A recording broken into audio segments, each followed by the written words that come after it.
Hello viewers, আশা রাখি সবাই ভালো আছেন। চলে আসলাম আজকে আমরা নতুন আরেকটি ভিডিও নিয়ে। আজকে আমরা এই ভিডিওতে আলোচনা করব স্টক মার্কেটে রিসেন্ট আসা ইউনিয়ন ব্যাংকটি। সেই শেয়ারটি বর্তমানে প্রাইস ভ্যালুর নিচে আছে এবং সেই শেয়ারটি নিয়ে আজকে বিস্তারিত আলোচনা থাকবে। আশা করি আপনারা ধৈর্য সহকারে পুরো ভিডিওটি দেখার চেষ্টা করবেন এবং একটি কথা না বললেই নয়, শেয়ার বাজার ঝুঁকিপূর্ণ জায়গা, তাই জেনে বুঝে বিনিয়োগ করুন এবং এখানে কোনো ধরনের বাই সেল নির্দেশনা দেওয়া হচ্ছে না। আমরা জানি যে এই স্টকটি আইপিও থেকে বেশ বড় একটা ফান্ড আপনার গ্রহণ করেছেন সাধারণ বিনিয়োগকারীর কাছ থেকে এবং পাশাপাশি এই কোম্পানিটি নাম্বার অফ শেয়ার অনেক বেশি এবং মেজরিটি শেয়ার হোল্ড করছে বর্তমানে আপনার স্পন্সর ডিরেক্টর, এরপরেই হচ্ছে পাবলিকের হাতে, ইনস্টিটিউটের হাতে খুবই একটা ছোট একটা পার্সেন্টেজ শেয়ার রয়েছে এবং আমরা কিছুদিন যাবত দেখতে পাচ্ছি যে ইনস্টিটিউটের ক্রমাগত হারে অল্প অল্প করে বাড়ার চেষ্টায় আছে। এই স্টকটি নিয়ে সবার হোপ ছিল, কারণ আইপিওতে আসার পরেই সবাই নাম্বার অফ বেশি শেয়ার পেয়েছে এবং পাশাপাশি যেটা হচ্ছে গিয়ে সবার এক্সপেকটেশন ছিল যে হয়তো অন্যান্য যে ব্যাংকগুলো এসেছে তাদের মতন একটা প্রাইসের দিকে যাবে, কিন্তু আলটিমেটলি সেই প্রাইসের দিকে এই ব্যাংকটি দৌড়ায়নি। তার সর্বোচ্চ ছিল 14 টাকা 60 পয়সা, এরপরে এখন দেখা যাচ্ছে যে ফেস ভ্যালুর নিচে, যেটি আরো আতঙ্ক করে।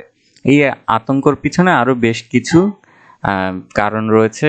সেটা হচ্ছে গিয়ে রিসেন্ট তাদের যে একটা ন্যাশনাল পত্রিকাতে একটা নিউজ আছে, সেটা দেখে পাবলিক আরো সেন্সিটিভ হয়ে যায়, যার ফলে দেখা যায় যে ক্রমাগত পাবলিকে চাচ্ছিল যে তার শেয়ারটা ছেড়ে দেওয়ার জন্য, কিন্তু অন্যদিকে দেখা যাচ্ছিল সেটা বাই করার জন্য বায়ার ছিল না এবং আলটিমেট দেখা যায় যে সেরকম আসলে খুব একটা ট্রেডিং হয়নি অন্যান্য দিনের তুলনায়।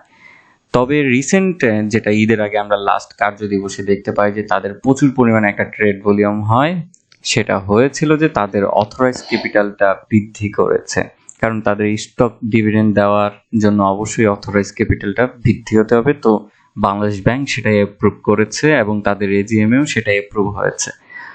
তো এই একটা নিউজের কারণে তাদের বৃদ্ধি হয়েছে এবং তাদের যে একটা ন্যাশনাল পত্রিকায় একটা প্রতিবেদন আসছিল সেটার এগেনস্টও তারা একটা রিপ্লে দিয়েছে, তাদের এজিএমেও দিয়েছে এবং তাদের অফিসিয়াল ভাবে অফিস থেকে বিভিন্ন নিউজ পত্রিকাতেও সেটা জানানোর চেষ্টা করেছে যে তাদের এই যে একটা নেগেটিভ নিউজটা এসেছে সেটা আসলে একদমই মিথ্যা। এই ধরনের ব্যাংকের কোনো ঘটনা ঘটেনি এবং এইরকম যদি ঘটেই থাকতো তাহলে কেন বাংলাদেশ ব্যাংক আমাদেরকে লাইসেন্স দিল, এইরকম কিছুই টুকটাক কথাবার্তা এবং তাদের এই ধরনের কোনো ঘটনা আজ পর্যন্ত ঘটেনি। অলরেডি তারা প্রত্যেক বছর ভালো একটা গ্রোথ করে যাচ্ছে উল্লেখ করে। তো এই ছিল তাদের প্রতিবেদনের রিপ্লাই এবং অন্যদিকে যেটি হচ্ছে গিয়ে শেয়ারের আমাদের যে এক্সপেকটেশনটা ছিল যে এই শেয়ারটা অনেক দূর বাড়বে, আলটিমেট এটা না বাড়ার কারণে আমি মনে করি যে আসলে খুব একটা চাহিদা না হওয়ার কারণে এই শেয়ারটা ওই ধরনের বাড়েনি এবং পাবলিক রাতে শেয়ারের সংখ্যাটা বেশি ছিল। আর অন্যদিকে যেটা আরেকটি আমার সবচেয়ে বড় মেসেজ হচ্ছে যে এখন কি করব, এখন আসলে এই শেয়ারটা আপনাকে শর্ট টার্মের জন্য না, এটা 3 মাসের না 6 মাসের না, এটাকে আপনাকে বছরে নিতে হবে। এই শেয়ারটা যার হাতেই আছে আমি বলবো যে দীর্ঘমেয়াদে প্ল্যান করা, আর নয়তো আপনি যদি মনে করেন যে না এটা আপনার ডিসিশন, আপনি সেল করবেন, এটা আপনার উপরে। কিন্তু যারা প্রফিট করতে চাচ্ছেন, দীর্ঘমেয়াদে ভালো একটা রিটার্ন নিতে চাচ্ছেন, তাদেরকে মেন্টালি সেট করে নিতে হবে এটা নট লাইক 1 বছরের নিচের কোনো স্টক, এটা দীর্ঘমেয়াদের। এখান থেকে বোনাস খাবো, এখান থেকে ক্যাশ ডিভিডেন্ড খাবো এবং ক্রমাগত হারে শেয়ার বাড়িয়ে যাব। যে শেয়ারটা কমে সে শেয়ারটা অবশ্যই একটা না একটা টাইমে বাড়বে, এটা আমি বিলিভ করি। এটা স্টক মার্কেটে এটারই পরিচয় এবং এই শেয়ারের কোনো ধরনের এই মুহূর্তে আমি মনে করি না যে খুব নাজেহাল অবস্থার দিকে যাবে এবং গেলেও সেটা হচ্ছে আপনার জন্য অপরচুনিটি। আপনি কত দরে কিনতে পারছেন সেটা হচ্ছে সবচেয়ে বড় জিনিস। সেটা আমরা কেউ চিন্তা করি না। আমরা মনে করি যে কমে যাচ্ছে তার মানে হচ্ছে যে শেষ, না, কমে মানে যাচ্ছে সে অবশ্যই কোনো না কোনো কিছু রেডির জন্য, কিন্তু এই রেডি হওয়ার সময়টা আপনার আমাকে দিতে হবে যদি আমরা সেখান থেকে কোনো কিছু আশা করি। আমরা জানি যে শেয়ার মার্কেটে একটা সার্কেল থাকে, তো এই স্টকটিও একটা সার্কেল বর্তমানে মেনটেন করছে, সেটা হচ্ছে ডাউন ট্রেন্ড।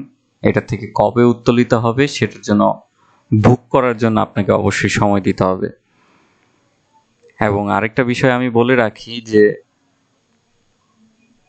এই স্টকের যে আইপিও থেকে যে একটা পর্শন নিয়েছে সেটার পুরোটা ফান্ড কিন্তু ইউটিলাইজ হয়নি। তাদের 75 কোটি টাকা ছিল যে ইনভেস্টমেন্ট করা সেটা শেয়ার মার্কেটে, সেটা হয়তো আমরা এই রিসেন্ট বছর শেষের দিকে দেখতে পাবো, এবং যার ফলে হয়তো তাদের স্টক মার্কেটের থেকেও একটা ভালো রিটার্ন আসবে, এবং আমরা তার পরিক্রমে দেখতে পাবো যে স্টকটির প্রতি ইপিএসও বৃদ্ধি পাচ্ছে এবং তাদের ফান্ডটাও এখনো পুরোপুরি ইউটিলাইজ হয়নি। তো এটা হয়তো আমরা ক্রমাগত হারে যখন তাদের ইপিএসটা বৃদ্ধি দেখতে পাবো এবং তাদের প্রত্যেক বছর একটা গ্রোথ আমরা কন্টিনিউ দেখতে পাচ্ছি, বৃদ্ধি পাচ্ছে, সেটা যদি ধারাবাহিক বজায় থাকে তাহলে এই স্টকটি অবশ্যই একটা টাইমে গিয়ে ঘুরে দাঁড়াবে। এবং এই স্টকের যেটি হচ্ছে গিয়ে পাবলিকের হাতে শেয়ারের সংখ্যাটা অবশ্যই আরো কমে আসতে হবে। বর্তমানে যে শেয়ারের সংখ্যাটা আছে সেটা আমার কাছে মনে হচ্ছে যে খুব বেশি, সেটা ইনস্টিটিউটের হাতে চলে যেতে হবে। এতে কি হবে, তাহলে হচ্ছে যে ডিমান্ডটা আর একটু ক্রিয়েট হবে। ডিমান্ডটা আমার কাছে মনে হচ্ছে যে পাবলিকের হাতে খুব কম ক্রিয়েট হয়েছে, এবং যার কারণে সাপ্লাইটা বেশি। তো এই ডিমান্ডটা ক্রিয়েট করতে হবে, এবং যার ফলে হয়তো এই স্টকটিও একটা না একটা টাইমে ঘুরে দাঁড়াবে। কিন্তু একটা জিনিস বলবো যে আপনাকে আরেকটু অবজারভেশন করতে হবে এই স্টকটি নেওয়ার ক্ষেত্রে, এবং আরেকটু প্ল্যানিং ওয়াইজ চিন্তাধারা করতে হবে। আপনি কি এটাকে দীর্ঘদিন ধরে রাখবেন? ধরে রাখলে আসলে আলটিমেটে সেটা বছরের উপরে কতদিন রাখতে পারবেন? এটা আসলে শর্ট টাইমের শেয়ারের চিন্তাধারা না। একটা টাইমে ছিল, কিন্তু বর্তমানে যে শেয়ারটা যে অবস্থাতে আছে সেটা খুব শর্ট টাইমের না। যদি নতুন ইনভেস্টর হয়ে থাকেন তাহলে সেটা আপনার জন্য শর্ট টাইমে হতে পারে, সেটা 3 মাসের হতে পারে, সেটা 6 মাসের হতে পারে। কারণ হচ্ছে কি, সেটা এই কোম্পানিটি স্টক ডিভিডেন্ডের যখন অ্যাপ্রুভাল হবে হয়তো 1-2 টাকা বাড়তে পারে, এতটুকু আমি আশাবাদী। কিন্তু যারা প্রিভিয়াস দরে কিনেছেন অনেক দামে, তারা তো আসলে এখনো লসে আছেন। তাদেরকে প্ল্যান করতে হবে। আপনি ধাপে ধাপে অ্যাভারেজ করার জন্য হয়তো করতে পারবেন না, কিন্তু একটা টাইম ওয়েট করে রাখতে হবে। তো আপনাকে সেভাবে প্ল্যান করতে হবে, আপনার লস বুঝে সেটাকে রাখা নাকি সেল আউট করে দেওয়া, সেটা টোটালটাই ডিসিশন আপনাকে নিতে হবে। তো আমার কাছে মনে হচ্ছে এই স্টক নিয়ে খুব বেশি ঘাবড়ানোর দরকার নেই।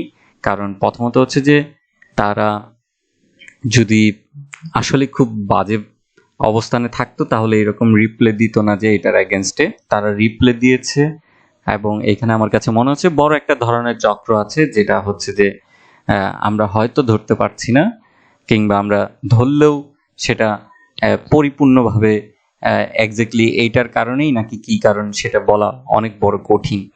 তো এটা আসলে বড় লেভেলের বিষয়, সেটা আমরা নাই যাই, আমরা আমাদের মতন করে দীর্ঘমেয়াদে একটা সুন্দর পরিকল্পনা তৈরি করে এগিয়ে যাওয়াটাই আমাদের জন্য উত্তম হবে।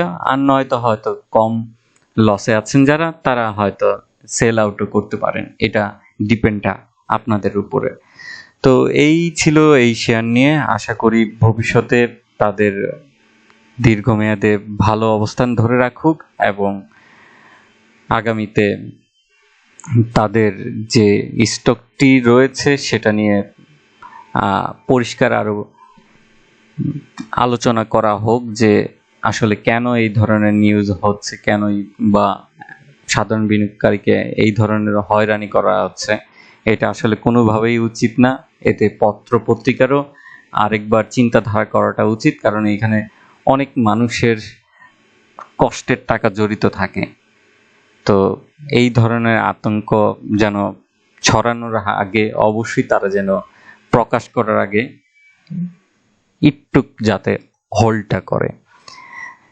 তো এটাই আমার ছিল রিকোয়েস্ট। আজকে এতটুকুই। ভালো থাকুন, সুস্থ থাকুন এবং শেয়ার বাজারে জেনে বুঝে বিনিয়োগ করুন। ধন্যবাদ।